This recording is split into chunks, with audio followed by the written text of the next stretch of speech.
And good evening, everybody, and welcome to the latest edition of the 8 o'clock spot live here on the Gryd Network's YouTube channel. As always, I am your host / moderator, Bryson Carver. It is episode 43. We are smack dab in the middle of the best month of the sports calendar, the month of October. We just had a crazy WNBA finals conclude. We got an amazing World Series, which we'll get into later in today's show. And of course, we got a crap ton of football to talk about. The NBA season starting tonight. All is good in the world of sports. I'll start with my man, Arthur Hurst, who's our first contestant tonight. Arthur, how you doing tonight, my man? Ravens with a pretty impressive win last night against Tampa Bay. The show, man, got to continue throughout the season. It looks like they've really found something. So I'm just happy about that, but they got to continue it, right? Especially come playoff time. For sure. I mean, that's been the question about Baltimore is whether they can get in, especially Lamar Jackson, whether he can get it done in January. And that's actually going to be a question a little bit later is the Ravens in relation to my Steelers. So very excited for that. Tyler Redington making his very first appearance on the 8 o'clock spot. Tyler, we've done some work in the past on NBA drafts before. You're a big-time Dallas Mavericks fan. So how you feeling about this upcoming NBA season? It's going to be exciting, man. Even this NFL, everything is just so exciting right now. All the sports, man, it's just a great time to be a fan. Nope.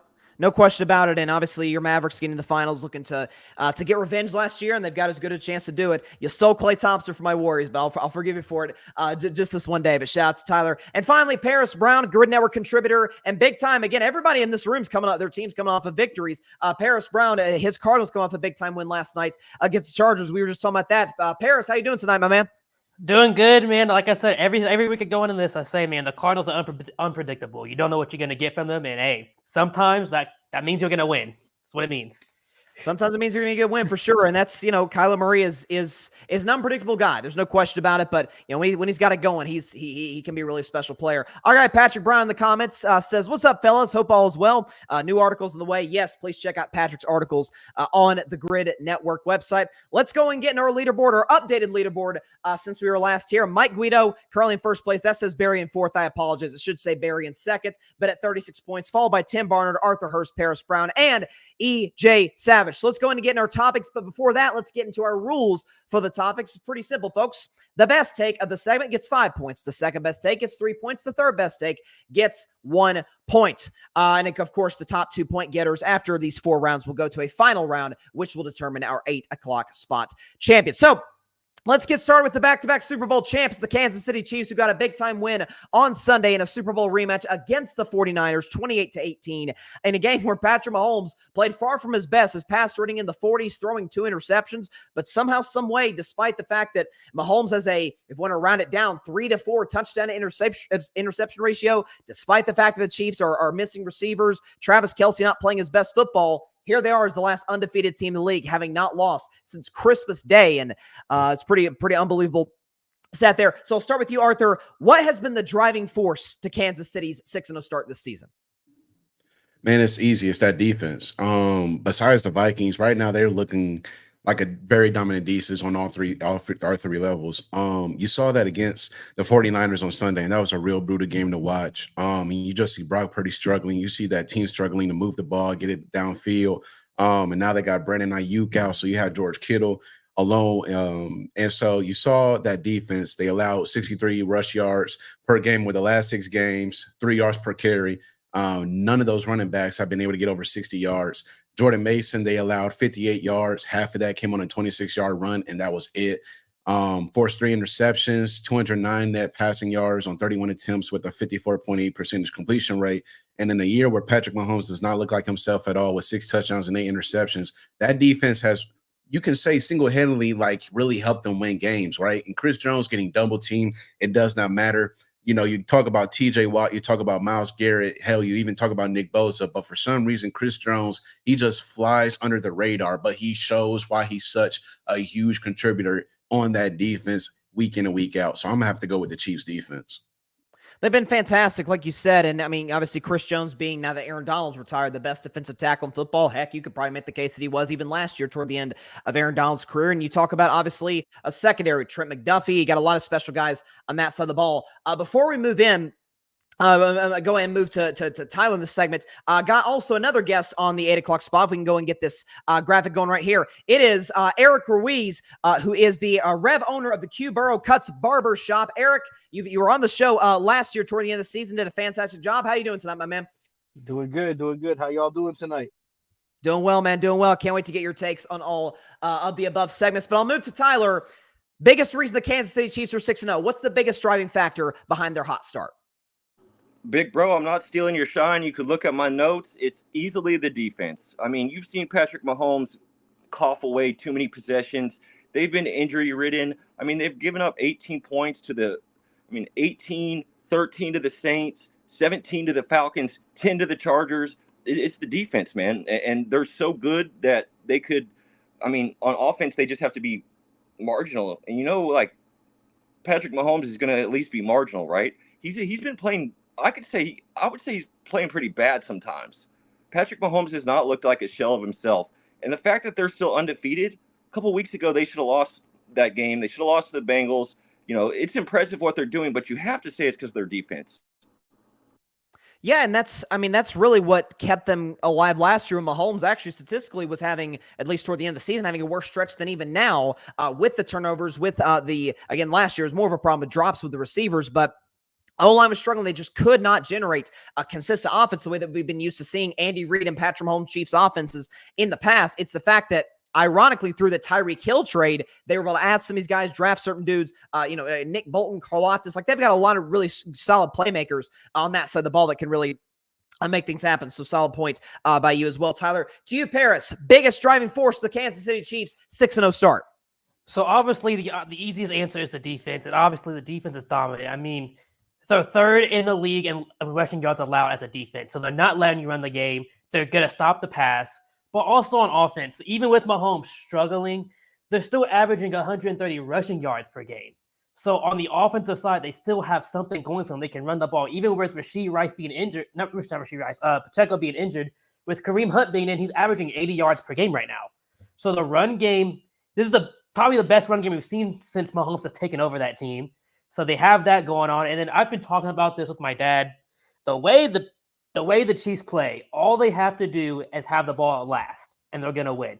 Mahomes can throw 6 interceptions a game, but if he gets the ball in that last possession, he's going to drive down the field and score a touchdown. So that's when you're the Chiefs team, they can run the ball. Their defense is dominant. And all you got to do is give Mahomes one chance. And no matter what he's doing, he's going to capitalize on that one chance. And that's exactly what he did against the 49ers on Sunday. You talk about the fact that, again, he has the two turnovers, inefficient play. The Chiefs can't generate much, but it just took those really 2 plays. And with his legs, ironically, Mahomes, where he faked out, I think he faked out Fred Warner, takes off 33 yards down the sideline, and then in a 4th and goal, gigantic play in the game. Hardest hitting player on the Niners defense, Mustafa, who was crushing people all day. Mahomes runs right into him, collision, runs over Mustafa, stares down at him. It felt like kind of the proverbial dagger in the heart of the 49ers. And Mahomes, by the way, 5-0 against San Francisco. So solid take on your part, Paris. Finally to you, Erik, biggest driving force in the Kansas City Chiefs 6-0 start. Well, it's definitely the defense, namely, like you said, Nick Bolton and Justin Reid, and the whole secondary as one have been pretty much keeping these guys in the hunt because they haven't been beating teams by a lot. They've been getting by just kind of by the skin of their teeth, especially against the Bengals. Mahomes is doing what, just basic normal quarterback stuff. He's not like the Mahomes we're used to and everything like that, but he's lucky that his defense is taking care of him. But props to him because he is definitely dealing with a new receiving core almost every other week. Juju Smith-Schuster decides to show up, here and there. But got to give credit to this team just being a veteran team with veteran coaching, and it's just the defense right now spearheading this thing. For sure. And like you said, just we were talking about this before the show started. Like, there's a championship pedigree that comes with what the Chiefs are doing. And I think that's, like you said, something that they're kind of being able to tap into right now. So I think, Erik, you make some solid points. I'm getting our point total loaded right now as we speak, so forgive me for this slight delay. All right, so our point total thus far, Paris going to give you the best take for the segment for give you the 5 points. Again, I think your point about Mahomes is not playing anywhere near his best football, but it's a little it's somewhat a little bit of a Michael Jordan syndrome. Like Jordan could be shooting, 3 for 15, but that's the last human being on the planet you want with the ball in his hands with, a minute and a half to go in a basketball game. And that's the same way I think a lot of teams, especially the Niners of all teams, feel about Mahomes. So great take on your part. Arthur, going to give you the second best take as well. Give you 3 points here. I think that it is a testament to the Chiefs front office and the moves they made with adding the certain guys that they've added to their defense. I think it's what's, helped them get to this point. And Tyler, who I guess is off here for just a second, give him the 1 point for this segment as well. I thought he made a good point. Eric, you're looking to get on the board. You will do so sooner rather than later. No question about that. Our guy Ryan Flowers in the comments: defense and run game is the glue keeping the Chiefs together. I don't worry about my home stats at the end of the day. Like Paris said, if Mahomes has the ball last, they're going to win. And that's how. There's a fear factor that comes with him having the ball. There's no question about that. Let's move on to our next segment to the NFC now, where the Detroit Lions won, I thought, the game of Week 7 by a final score 31-29 over the previously undefeated Minnesota Vikings in what was a clash of NFC North Titans. Detroit coming from behind really twice, down 10-0, then down 29-28, winning the game on a Bates field goal at the end. Detroit's 5-1. Jared Goff is playing some sick football right now. His passer rating is through the roof and gets in the 140s, which is 20 points higher, or at least prior to last night, than Lamar Jackson. So I'll start with you in this situation, Paris. Are the Lions the clear-cut favorite to win the NFC? At the moment, they have to be. I mean, you got probably one of the best coaches in the NFL right now, Dan Campbell, coaching that team. Not only how well he plays, but the amount of trick plays they have just in general. You can't game plan against that because he can bring out anything to you. And then really in the NFC, other than the Lions division, nobody's that impressive in the NFC other than maybe the Commanders. The Commanders are a really good team, but with how young they are, I don't think they're ready to make that deep playoff push in their first year. I can see them getting there, but a team like the Lions are going to beat them first in the game in the playoffs. And then every other team in the NFC, it's just so unpredictable. Every team of them, like the whole West, the Seahawks, Geno Smith leads the league in passing yards, but I mean, against the Lions, he was shut down completely. The 49ers are struggling, not really their fault. They just can't stay healthy. Every single player on their team has to get injured. Cardinals, we talk about them every week. You just never know what you're going to get from that team. The Eagles, I still don't think Sirianni's the guy. They're looking better right now, but they did just beat the Giants, which, of course, the 1 week I vote for the Giants to win, they play like the regular Giants. So it's just the NFC in general, other than the Lions are the dominant team just in general, but the NFC just in general right now is just every team's just so inconsistent. You can't put any faith in any team over there right now. Yeah, no question. And I think too is, there, like you said, the consistency, what you're getting from the Lions every Sunday, win, lose, or draw. There's a style play. I'm not sure there's that many teams that come into every Sunday more confident in what they want to do than Detroit is. And again, they want to run the football. They want to hit you in the mouth. They want to be able to get to the quarterback. Now, the loss of Aiden Hutchinson is devastating, but that's the best O-line in football with Jared Goff. So to your point, Paris, there's a consistency factor there. There's a trust factor. I mean, it's been a few years now, and the Lions have been playing the way they've been playing. So good take on your part. To you, Eric, are the Detroit Lions the front runner to win the NFC right now? They might be the front runner for now, but they're not like the clear-cut favorite, I believe. Minnesota, even though they took an L to them now, things could be so much different in the later on in the season with injuries and consistency and such.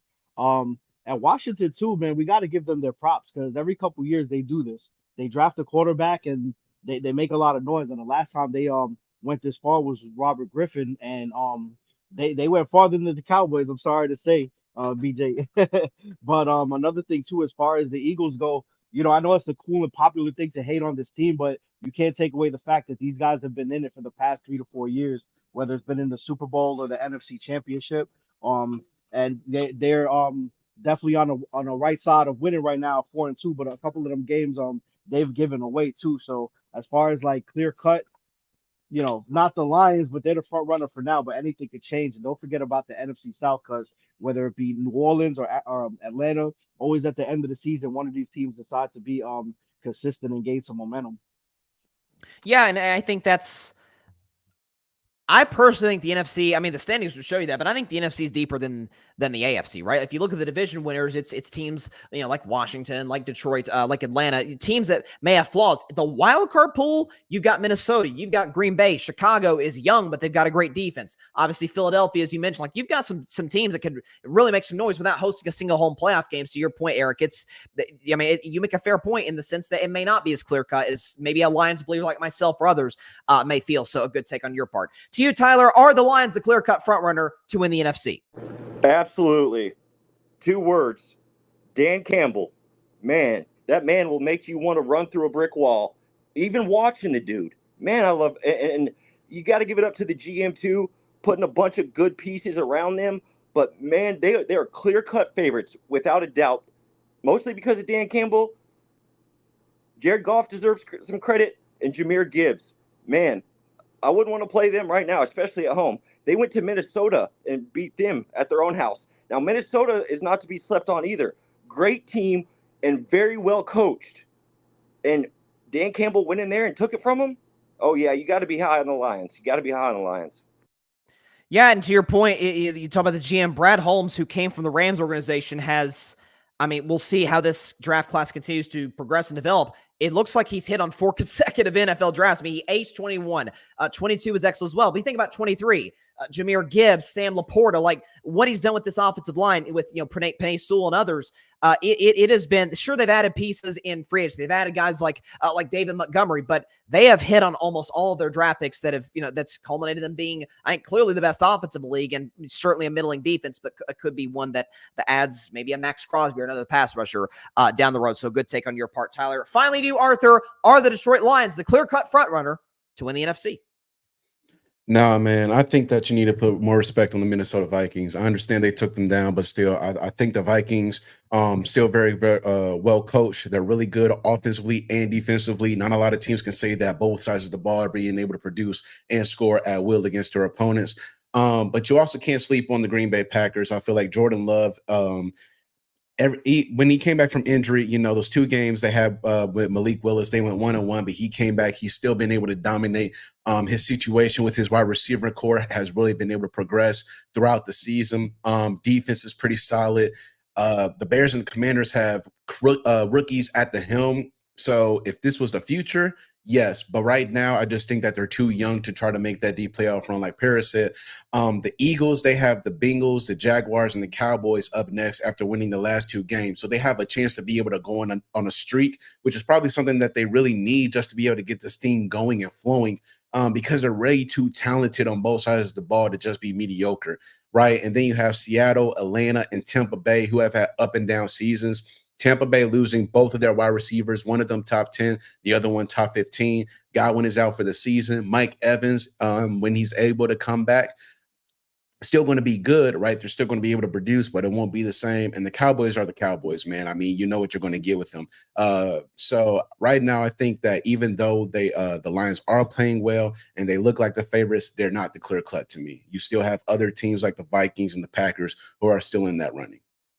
And like you said, even in their division, which I think we can all agree on this point, that the NFC North is clearly the best division in all football. I mean, the worst team is the Bears. They're 4-2. So, like, it's matter of fact, I think today all 4 teams would be in the playoffs with Detroit's the division winner and then the 3 wild card teams. Yeah, I mean, you talk about the depth with Green Bay. Like, that's the only question with them. And I think Green Bay, different game, obviously, but they and Houston, who just played over the weekend, very similar teams in terms of their youth, their depth at wide receiver, and the talent at quarterback and coach. Just might be too young to take that next step. But like you said, there's a depth to the NFC that we haven't seen in quite some time. And so I think that's a good point in your part. And it's why, frankly, I'm going to give Arthur the best take for the segment. Give him the 5 points, which gets him to 8 points total. It ties him with Paris, who gets 3. So we get a little tie right there. Eric, you get the 1 point for the third best take in this segment. Before we move on to our next round, looks like we got some comments. Our guy Ryan Flowers, Paris, I was thinking the same thing about the rest of the NFC. The only teams compete with the Lions are the Vikings and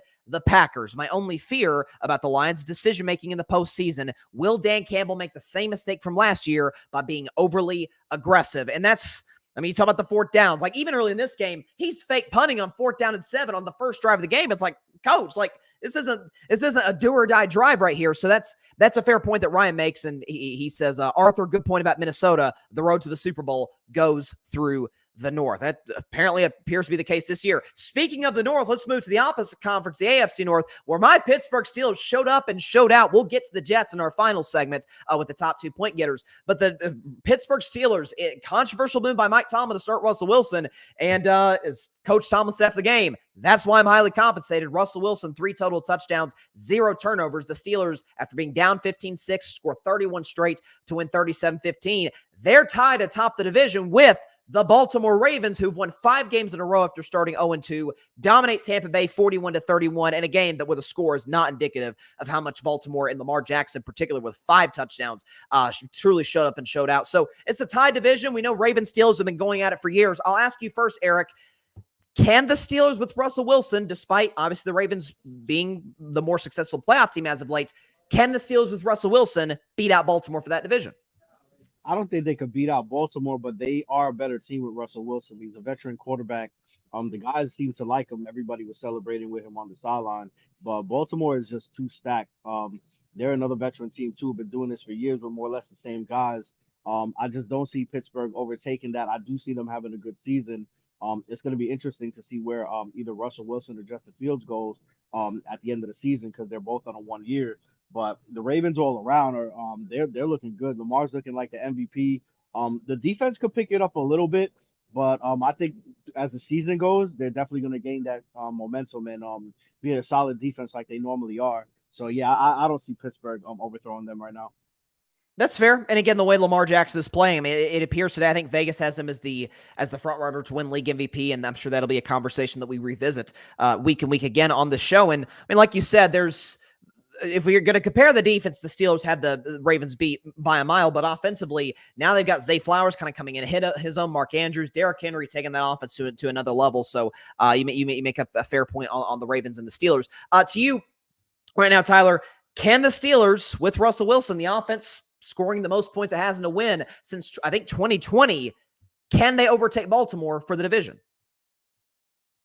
I don't want to say that they'll win the regular season division. I do not think that they will do that. I think they could beat them, though, in a playoff matchup. You look at Mike Tomlin, this guy, he could try to go under 500 and won't. You look at the last 10 seasons, there's so many times where his team was just fumbling apart. He played with Mitchell Trubisky, Mason Rudolph Randolph getting hit over the head by Myles Garrett. I mean, it was just a shit show for a long time in Pittsburgh. And Mike Tomlin is the reason why they're so steady, because he's just such a voice in the room. He's such a leader of men that whenever you have Mike Tomlin on your side, you got a chance. So I wouldn't count them out of even the division, but they got a lot of work ahead for that. But let's say you're Lamar Jackson and you got a wild card matchup against Pittsburgh. I'm not so sure about that.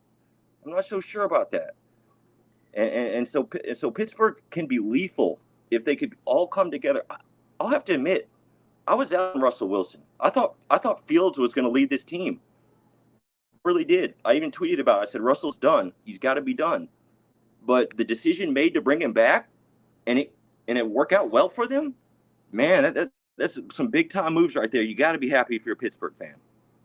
Oh, listen, I'm very happy, but also, cautiously optimistic because it is one game against a team of the Jets I don't think is very good, and we'll get to them obviously in our final segment. But to your point about Mike Tomlin, like that's, I thought it was as impressive a job coaching as I saw what he did a year ago with what I thought was probably the worst OC in football, Matt Canada, to do it with, like you said, Trubisky, Pickett, Rudolph, three absolute certified backup quarterbacks in this league. And to be able to turn the offense on a dime from a Justin Fields who, while his numbers weren't going to be eye-popping, had led you to a 4-2 record, turn it to the veteran Russell Wilson. It's a different story. So good point by you, Tyler. And listen, not many people can lead a group of people like Mike Tomlin. So I think you're spot on the money there. Arthur, you're the Ravens fan, so I'll ask you, can the Steelers with Russell Wilson potentially overtake your Baltimore Ravens for the AFC North? Nah, buddy. Sorry. Probably in your dreams. But nah. Those first 2 games were rough, right? And then all of a sudden they finally figured it out. Oh, we give this guy named Derrick Henry, who we got in the offseason. Actually, no. We stole him from the Cowboys, right?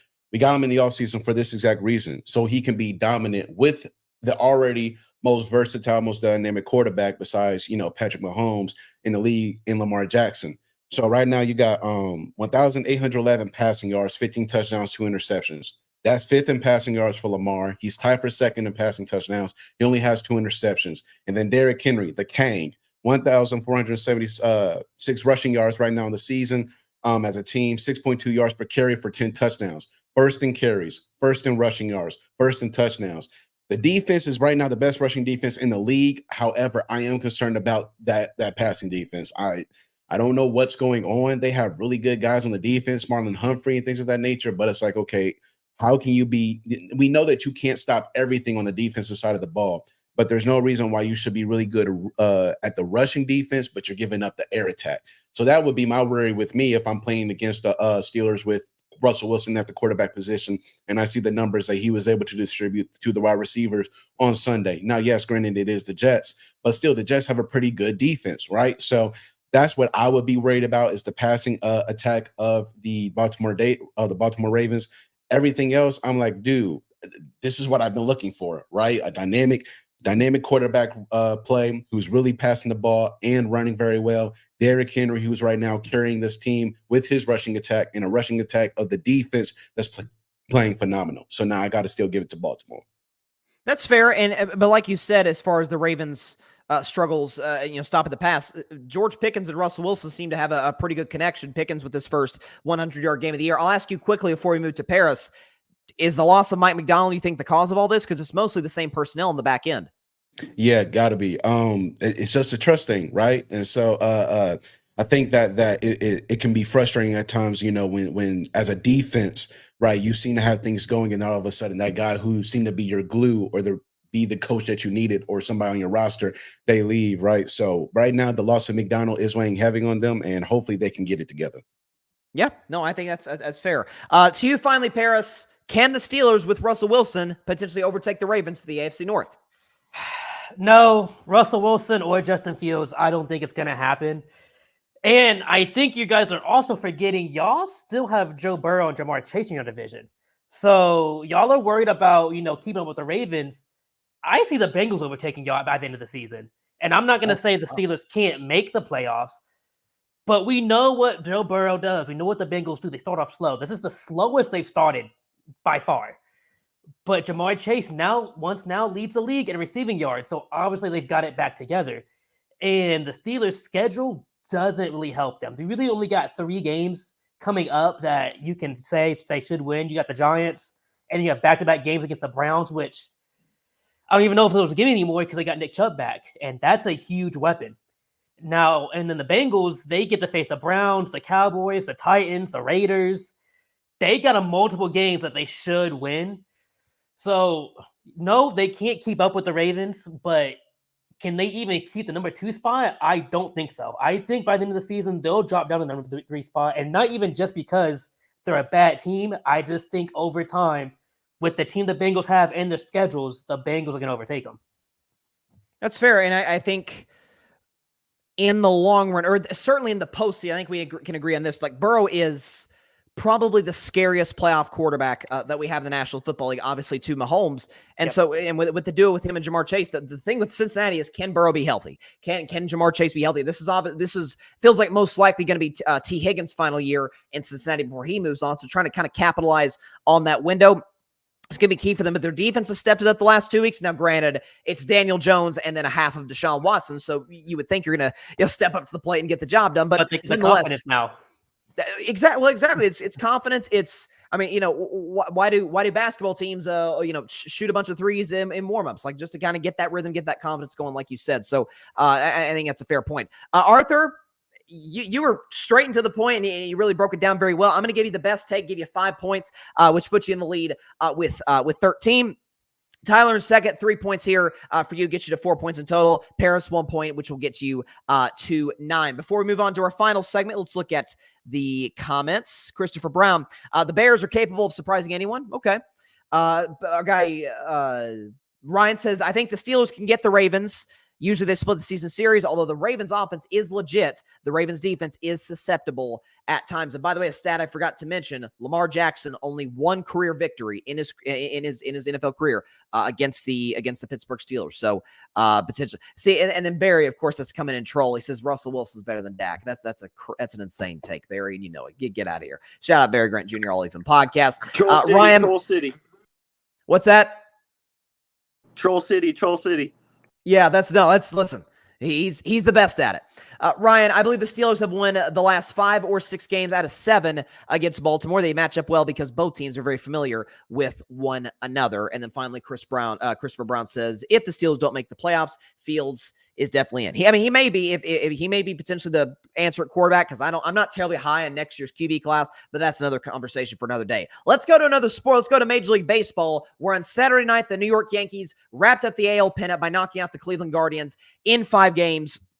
So just Juan Soto, Aaron Judge, particularly Giancarlo Stanton, were fantastic in the series. And the next night in Game 6 of the NLCS, the Los Angeles Dodgers were able to knock out the New York Mets in 6, make it to the World Series to set up, I think, whether we love or hate the Dodgers or Yankees, and I despise the Yankees as a Red Sox fan, we can all agree. This is a dream matchup for Major League Baseball. You got New York, LA, all the storylines, all the superstars, Shohei, Judge, Giancarlo, Mookie, Juan Soto. There's so many superstars in this World Series, all the storylines going on. So I'll ask you first, Tyler, is this World Series the shot in the arm to revitalize Major League Baseball, to reinvigorate the interest in Major League Baseball? Will this be the catalyst to get that going again? Sorry, baseball fans. No, it's not going to be enough. They tried to do the pitch clock. They've been trying to generate excitement. You know, they tried to say, oh, the Rangers were in it last year. Ratings were down. Sorry, guys. Baseball's done. I mean, they're not keeping up with the other leagues. They're just not. It's just not as exciting. Now, me as a Rangers fan, I love watching my team. But do you like watching other teams? Like, are you going to tune into a ALCS game with 2 teams that you don't have in it? So that's where baseball, I don't believe, has that mark that other sports do. So no, it's a great series. I want to watch it, but no, it's not going to dig baseball out of the hole it's in. Interesting. I mean, listen, baseball's done, man. That's a big proclamation, Tyler. That's going out there with it. But listen, here's one thing we know about Major League Baseball: they get the majority of their revenue from tickets and merch, right? Because there's so many games, 162. The local TV networks doing the games, like as you said, the World Series for last year hit record lows. I think only like 5 million people, 6 million people watch Rangers Diamondbacks. You have to imagine certainly that'll go up for Yankees and Dodgers, but we'll see what happens. To you, Arthur, is Yankees Dodgers, is this World Series the shot in the arm to reinvigorate interest in Major League Baseball? Is this exactly what baseball needed to get back on the map, so to speak? It's tough. It's tough because these are 2 very historic and respected franchises, not just in the MLB, but just sports in general. But I'm gonna have to say, it's not going to be the teams that bring the popularity. It's going to be the players, right? Yes, the Yankees have a rich history of Babe Ruth, Derek Jeter, Lou Gehrig, Mariano Rivera, Joe DiMaggio. And then on the Dodgers side, you got Sandy Koufax, you got Jackie Robinson, Pee Wee Reese, Clayton Kershaw, Vince Scully. You got those guys. But today in sports, it's all about branding. It's all about the names. So I want to see Shohei Ohtani, who's number 1 in jersey sales, get 50 home runs and 50 stolen bases. I want to see Aaron Judge, who was number 3 in jersey sales. I want to see him just hit the ball out of the park, right? Mookie Betts is number 4. Juan Soto is 6. Freddie Freeman is 20. And those 5 guys are in the World Series, but they are all brands. They are all names, right? It's not, Freddie Freeman of the the Los Angeles Dodgers is Freddie Lefty Freeman, right? It's Shohei Ohtani. I'm a name, right? I don't need the Dodgers to be whoever I am, right? So even though this is a very lovely matchup, just based on the history that both of these teams have, it's going to be the names that bring you in. El De La Cruz of the Cincinnati Reds. That's why you're going to see him play, right? Because of him, not necessarily because of the team. So that's where we are right now, I think, with baseball, is that the names and the brands that are the players are going to bring them in, not the teams themselves. I think you make a really compelling point because, and this it's really interesting because if you think about the six big starts, you take three from the Dodgers, being Freeman, Ohtani, and Mookie Betts, and then the other side, the Yankees, Aaron Judge, Giancarlo Stanton, Juan Soto. Five of those six players were not with the teams that they're with originally, right? So there's obviously Aaron Judge started with the Yankees, and so these guys basically all built their brands. And even Aaron Judge, I think, still wouldn't have been as big without the Yankees, but I think he still, the stats are the stats. He's still the best home run hitter in the game. So, like you said, the personal brands, these guys building the storyline. So I think you make a really interesting point there, Arthur. To you, Paris, Yankees, Dodgers, World Series. Can this reinvigorate Major League Baseball and bring it back to some sort of prominence that we've seen in years past? Honestly, no. And there's two main reasons. One, that even doesn't have anything to do with players. It's MLB marketing. If you're not an MLB fan, you might know the World Series is happening, but you don't know what day it's happening, what game it's happening. That's a big problem we have. I mean, Super Bowl, when the Super Bowl comes around, people who aren't NFL fans knows the Super Bowl's coming around. They know what day it is, what time it is. The finals, when the finals around, you know that's happening. College football even does it great. Baseball, I mean, the playoffs, one, just flew by in general, but two, it's like you'll be going through a day, you'll look at like, oh, wow, two teams played today? They don't tell anybody. This kind of happened. So that's one of the bigger problems they have. And then the second thing, the Yankees and the Dodgers, they both have great players. But the problem I see, they don't have exciting players. Aaron Judge is an amazing player to me. But he obviously can hit the home run, and that's what we come to see. This man sucks in the playoffs. This man doesn't know how to hit a ball in the playoffs. This man's batting 130 in the playoffs. And this isn't new. He's been in the playoffs 6 times, and 4 out of the 6 times he batted in the 100s. This guy can't play in the playoffs. Ohtani, he's going to do his thing hitting, but he's not even on the field. So we can't see him make exciting fielding plays. And he's not like an exciting player as like when he hits a home run, he's going to do something. No, he's really humble. He's going to hit a home run or jog around the field. What you want in baseball is excitement players. Ronald Acuna, when he does something, you know he's done something. Bryce Harper, kind of the same way. When he hit a home run, you know he did it. And that's what brings the excitement into the game. And the Dodgers and the Yankees, they both don't have that. The Dodgers have a player who's not even going to be on defense. The Yankees have a player who can't hit right now, and both teams are dominant pitching-wise. As a baseball fan, you can love pitching, but when pitching is dominating, it's a boring game. It's boring when games are 1-0. As a baseball fan, you can love it, but as a casual fan, it's not exciting. So, in general, no, I don't think this is going to bring enough to revitalize baseball. That's fair, and I think, like you said, and now Shohei Ohtani, that'll change next year, be on the field again every 4th or 5th day pitching, but at the same time, like you mentioned, like none of these guys, Mookie Betts and Juan Soto to a certain degree, obviously, and Freddie Freeman too on the Dodgers, all previous World Series champions. Juan Soto as well. But there's not, like you say, a heightened level of like there was Reggie Jackson, Mr. October. I'd argue Big Papi from my Boston Red Sox, David Ortiz was the 21st century Mr. October. And so I would almost make the case though, like if they can build these legacies, be able to build their brands and put themselves in a position to, build coming into next season. Who knows? Maybe you see a rematch. Maybe next year that could be the case, but I think you make some fair points there, Paris. Finally to you, Erik. Yankees, Dodgers, big-time World Series matchup. 2 titans of the sport clashing in the Fall Classic. Can this be the thing that reinvigorates interest in Major League Baseball and take it to the next level where the other sports, frankly, are at right now? I believe so. These are 2 household names here riding on the line with the championship, and these guys are high in the numbers of it. And the casual fan definitely has been catered to with all the time that's been cut from the games as far as like walks to the mound and everything of that nature.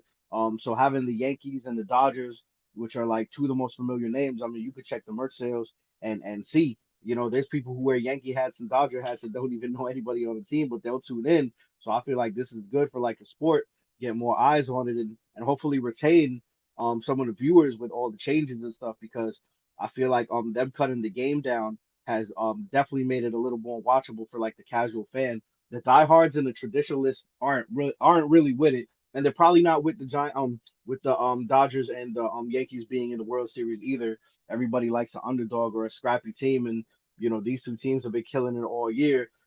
Someone had made a point that that these Yankees more so are kind of a boring team, and I'll agree to that. I mean, as far as Soto, Judge, and Stanton, and don't really get much further than that. And even those guys, they don't have like the biggest personalities LA more so, they have Freddie Freeman and Mookie Betts and guys who are a little bit more popular, but yeah, it's kind of a bland series for traditionalists, but I think it's good for the casual fan. I think it will get more eyes on the sport, and hopefully people will stay and enjoy baseball like they used to.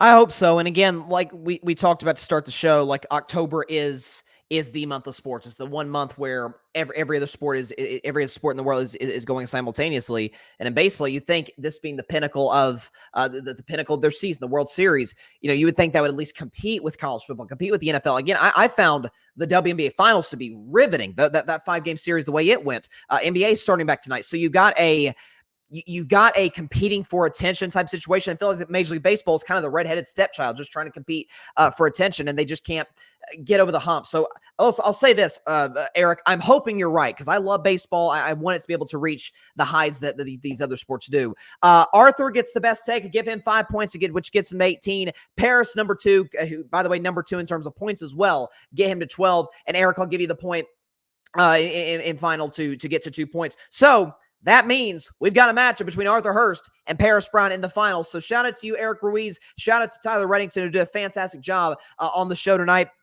Any last words from either of you guys? Erik, I'll start with you.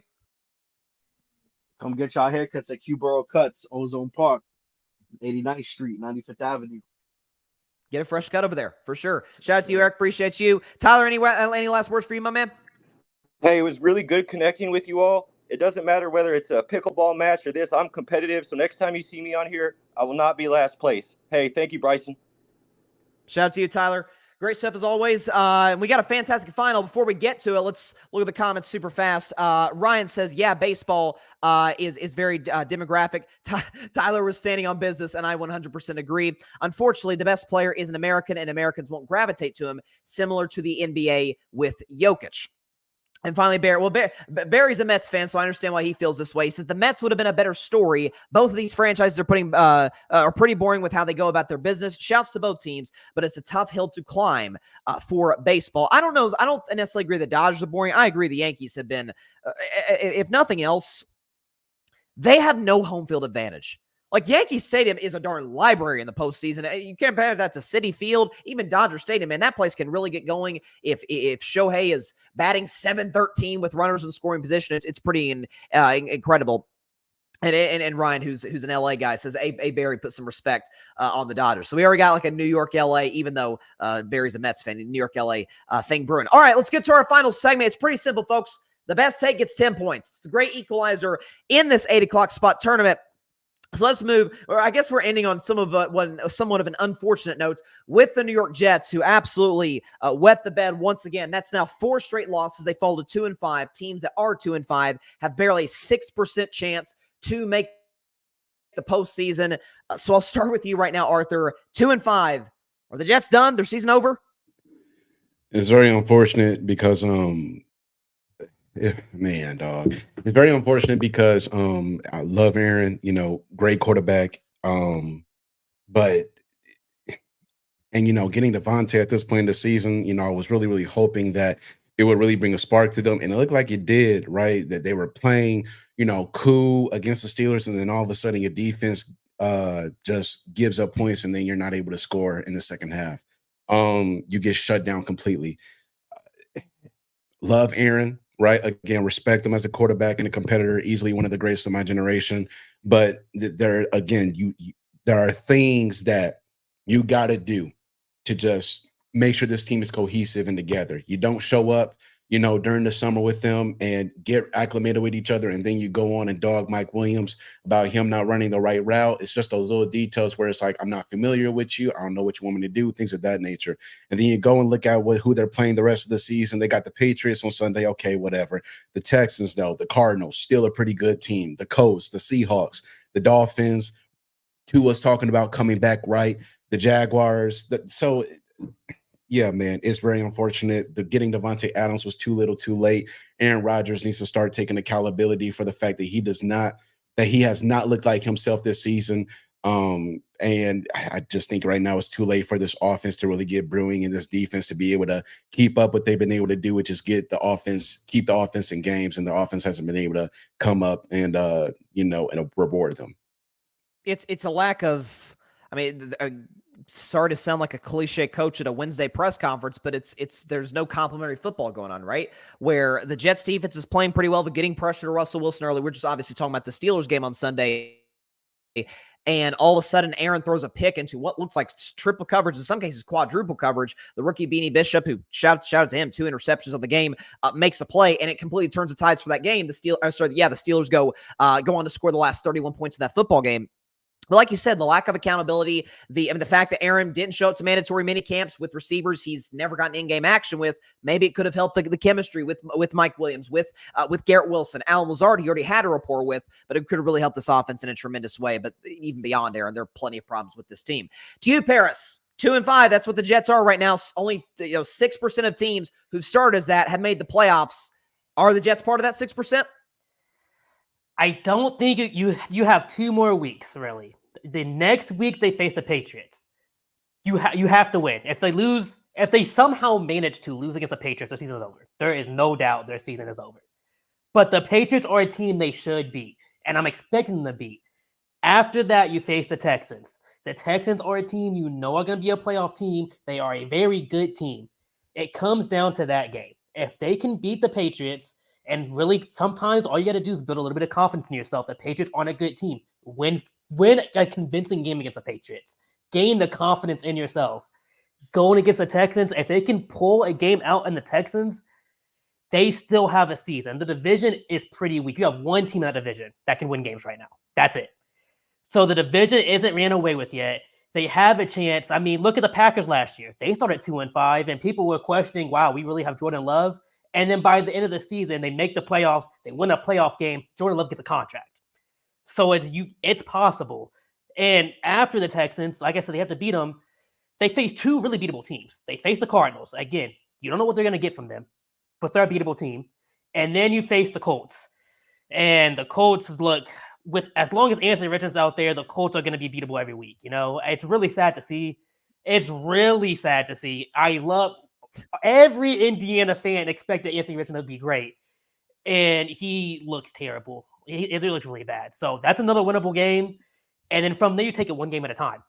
But you have to win the next 2 games, and the Patriots are a cakewalk. Build the confidence, go in, beat the Texans. Your season's alive. But if they lose the Patriots, the season's over. And then if you go in and they get beat up by the Texans, then the season's definitely over by that point. But I still think there's a sliver of a chance just with the division being so weak. Maybe. I mean, I guess my thing is, and you mentioned the Packers. That's a fair point because that was Aaron's old team. Jordan Love hadn't really worked his way into it yet. The difference, though, is Jordan Love's an ascending player. Aaron Rodgers has been steadily declining really since the end of the 2021 season. So we'll see what happens. Before we announce the winner, check the comments. I got Ryan Flat. This is why I love Ryan. He just bam. He no punches pulled. He says Rodgers is washed. Jets have sold their soul to this toxic individual. He's living off his name, but he's not the same player. The Jets and Rodgers need to pack it in and just go smoke somebody. I love Ryan. Check out Clutch Sports Talk, by the way. He's been tapped in the comments all night long. Shout out to Ryan. It's a great friend of mine. All right. Both of you guys were fantastic, start to finish, all night long. But of course, there can be only one winner. And the winner for this week, episode 43 of the 8 o'clock spot is Arthur Hurst. Wins his first championship on the 8 o'clock spot for the first time ever. Shout out to you, Arthur.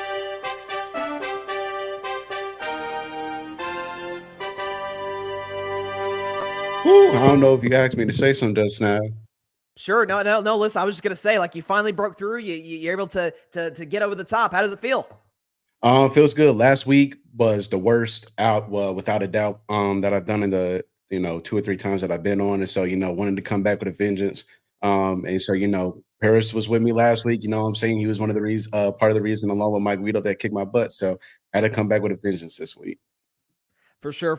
Listen, you went from a Lamar Jackson playoff performance to last night's performance against Tampa Bay, right? You leveled up. You took it to the next level. Performed big when the time called for it. Paris, thoughts on the show tonight? You came so freaking close, but man, you were fantastic all night long. Man, I feel like the '90s Buffalo Bills right now. You keep making a championship, it can't win. Yeah, for sure. But it's only a matter of time. It's only a matter of time. Like there's a rite of passage when you're new to this 8 o'clock spot show. You know, it takes you 2, 3, 4. I mean, Tim Barnard hates my guts. It took him like 8 shows to win his very first 8 o'clock spot title. So Paris, you got plenty of time, man. You're gonna break through eventually. Arthur did. It's got to be coming up soon in your future. Shout out though.